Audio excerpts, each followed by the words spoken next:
Hey, lighten up, jerk! I'm hoping what this does is it sheds a light on the whole process in itself, in saying that, like, the whole.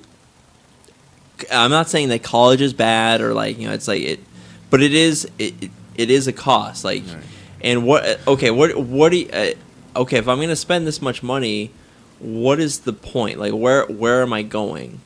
Am I gonna waste 200 grand on a lesbian dance theory? Like, what is that gonna get me? And sadly, a lot of people, that's the case for them. But Struggling to find a job. the thing is, they're lied to, telling them that if you do this, it doesn't matter with the degree, just as long as you go to college and you get a Right. whatever 'Cause they're- bachelor's degree I or think, master's degree, because or they've doctorate. generalized generalize it it. to like, if you just get a degree, it doesn't matter what the degree is in, as long as you have that piece of paper, then you're promised this, this Yeah. much. Nothing is promised. Real world. And that's the thing. It's like, and I'm not saying that, like, studying that stuff. I mean, lesbian dance theory. That's that's probably a terrible degree. Like, I don't know if I'd want to study it, but there's certain things like studying, philosophy and theology, English, history. I mean, those things I think, should be studied. They're not studied enough. Mm-hmm.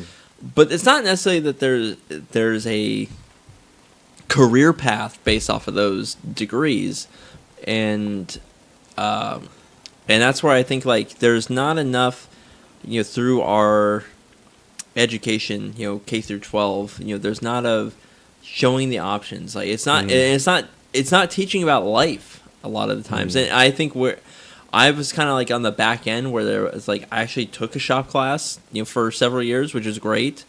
I took some other different types of classes that taught me about real life. I wish I would have taken more of those. Yeah. And it's like, and I'm definitely on the tail end of that, where it's like, because nowadays, like, the kids, like the kids that, like, I teach and stuff at church, like, I hear their stories at schools, like, and there's nothing is taught to them other than, like, oh, you got to do this, and That's weird. go I to thought it would have been college. opposite. I thought over time, no, it's School degraded. curriculums It's very private degraded. school or public school, like, it's different. right? Well, private school has, like, some differences, but like, it's kind of, we do definitely need a change in how we view education. Yeah. Because I think there's a lot of, like, real life.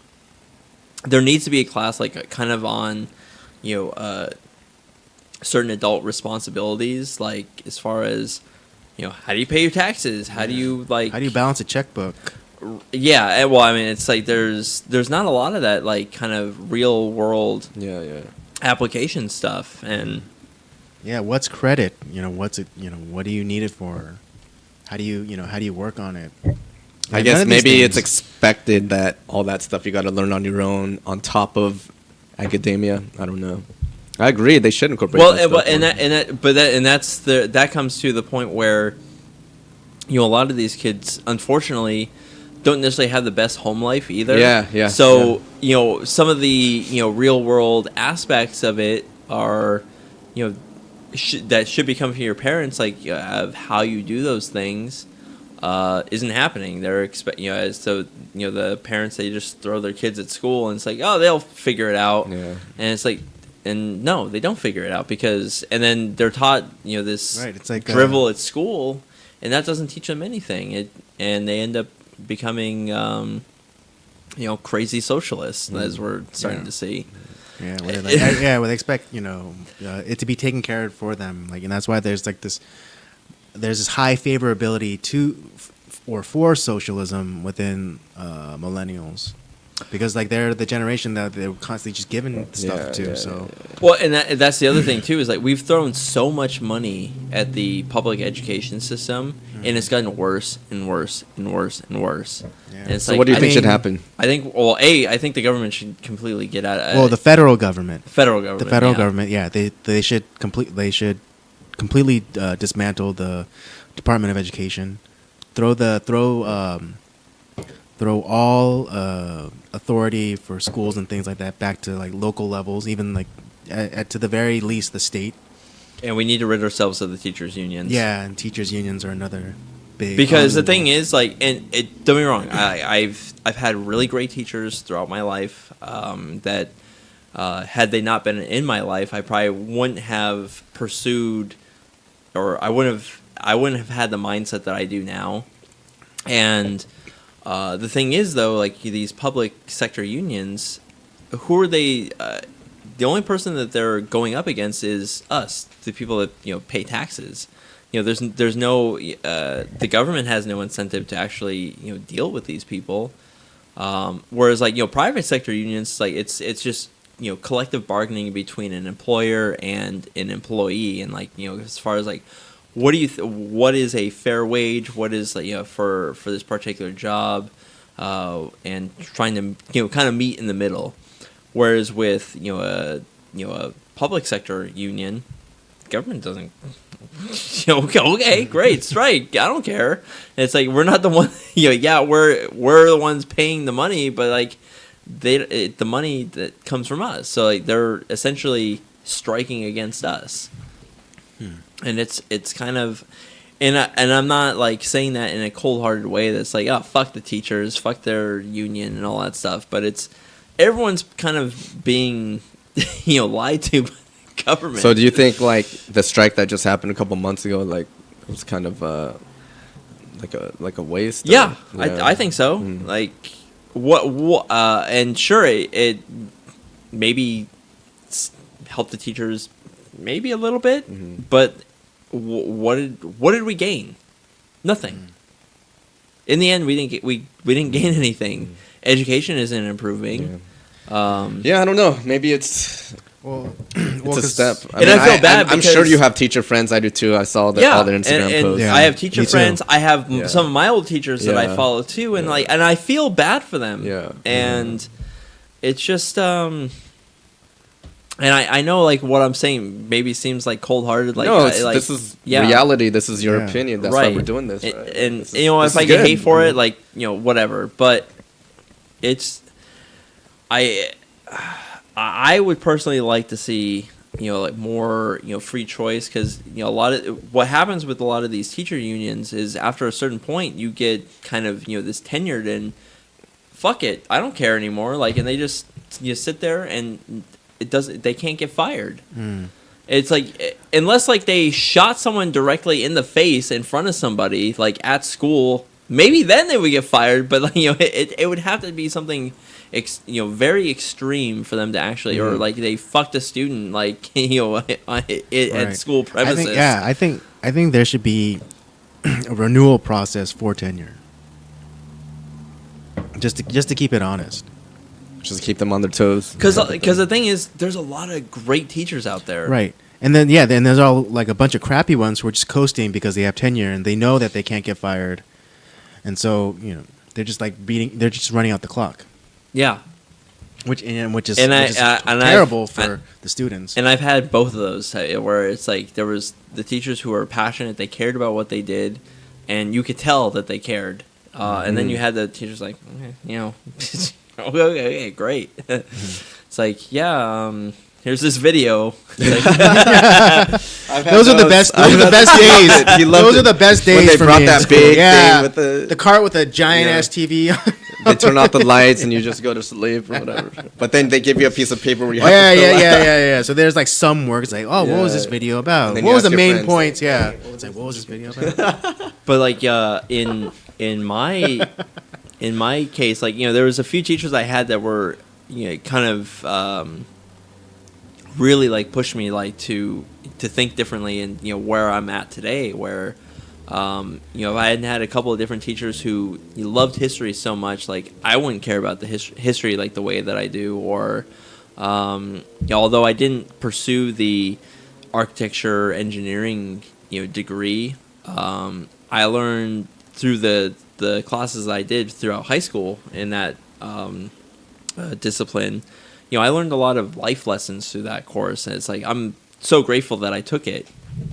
I had a couple of really great English teachers that, I already loved literature and all that stuff, but I gained a lot of knowledge on, writing and preparing, speeches, and, kind of like it kind of pushed me to the, obviously now I'm doing a podcast, so so obviously I talk for a living, or at least on the side, and yeah, so I mean, I've had a lot of great teachers. Yeah, same here. Unfortunate. And I think these days, obviously, with technology, internet, information is right there. There's a bunch of different ways now to educate yourself. So many. I mean, You to can do it for free. to do like half of the things for the podcast, I just typed it into Yeah, YouTube and it's like yeah. how to do this, how to do Damn. that. Remember pre-YouTube days? Yeah. Oh my gosh, you had to like actually go to the library and crack open a book. Well, and that's that's part of like the great day and age that we live in. It's like because we recently, like Andy, Daniel, and myself, we recently watched a documentary.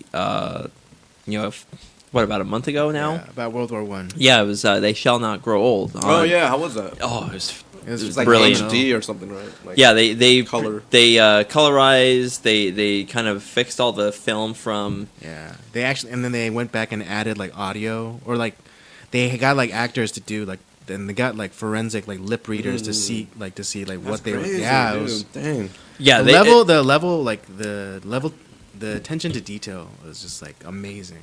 Yeah, it took them like 4 or 5 years to do this. It was like, and they took their time, they did it right, and it was, for me, I was like, I not that I hadn't, that I didn't know about World War One, but it's like I don't know enough. Like I want to learn more, and I was like, all right, well, what are the good I looked up online, like, well, what are the good World War One podcasts or whatever that I should watch or I should listen to or watch.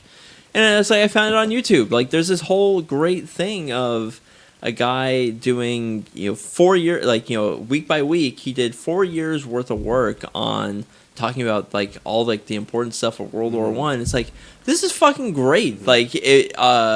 When I was going to school, this wouldn't have been around. Like I mean, not that I don't mind reading books, but you get so much more time consuming and just.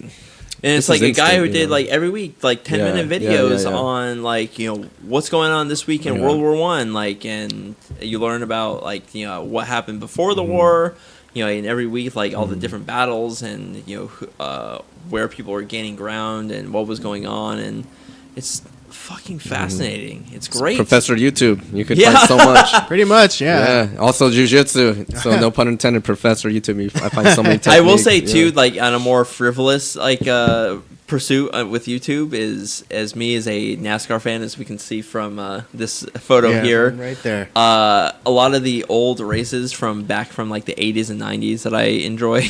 It's like I can go back and watch all Yeah, the yeah. old races. Exactly. Yeah. It's pretty dope. Yeah, it's kind Like, of a time machine. Yeah, I learned a lot about like health and wellness stuff because I'm really into that. Like a lot of channels, like really well-known doctors and physiotherapists, and so I just learned a lot about like therapeutic exercises, physical therapy techniques, and a lot of guys like they'll cite their sources too. They'll do all the research and they'll cite their sources and they'll do those breakdown Yeah. videos. It's like the Goodwill Hunting thing, like you could get free education. Yeah, you yeah. know. What was his line? What was he saying? Like, It's like, oh, I got the same education you did, but all I did was pay like $1.98 in late The fees late fees, at yeah, the yeah. library. You're right. Well, and that's the Exactly. we were talking about before we started is before like I like watching like cooking shows and all that stuff, and obviously we have like the Food Network and all these places, but like on YouTube, like the one good thing that BuzzFeed actually does is these like great their Tasty channel. Their Tasty channel. Yeah, it's great. And it's like I've gotten And some also great like, recipes from them. Yeah, and there's like a yeah. bunch of like other like more independent creators, like Binging with Babish. I love his videos. They're so well made, and I've actually done some of his recipes just watching the videos. yeah, there you go. Yeah, I've made some like some pretty great awesome, lunches dude. following some of like some of their like meal prep like videos that did. It's like, oh, try this, and it's like, oh, that was awesome. Totally different day and age, man, compared to when we were. And I think Everyone that's something that we should incorporate too. Like, is having YouTube and like some of these other things as a source. I know like one of my last classes I took was on it was a theological class, but the professor utilized YouTube. Like he had a whole bunch of like great YouTube videos. It's like, oh damn, like this is awesome. Like, and it was kind of, it dived deeper than like the books and the the actual class itself. It was kind of like an extra.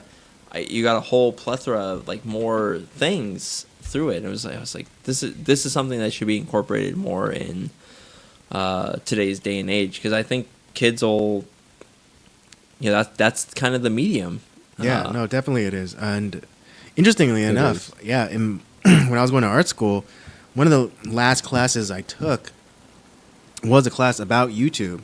And this is a time when, it was still kind of shaky ground for YouTube in terms of content creators. And, the whole class was basically start a channel and create content. Yeah, you told me about that. Yeah. I did a cooking show. Don't ever try to look for it. So what was it called again? Say it. No, it was funny. The name was funny. Was this you like cutting holes in steaks and shoving garlic in there? That's my dad. You gotta let that go. All right, you gotta let that go. Don't make me talk about beans and chili. Okay. If you guys want, the show was called Cripple Cooking. Tell them what the logo was, dude. Oh, it was. I just took the handicap icon for like parking spaces, and then I put a chef's hat and then a spatula. That's genius, dude. I know. He's imagining it. I know, he's in his head. Oh my god, I'm gonna die. Dude, that's awesome. Bring it back, dude. Seriously. Awesome logo, dude. Yeah. Maybe I will. Maybe I'll do Cripple Cooking. It was like That's so not PC, but whatever. it's not PC, but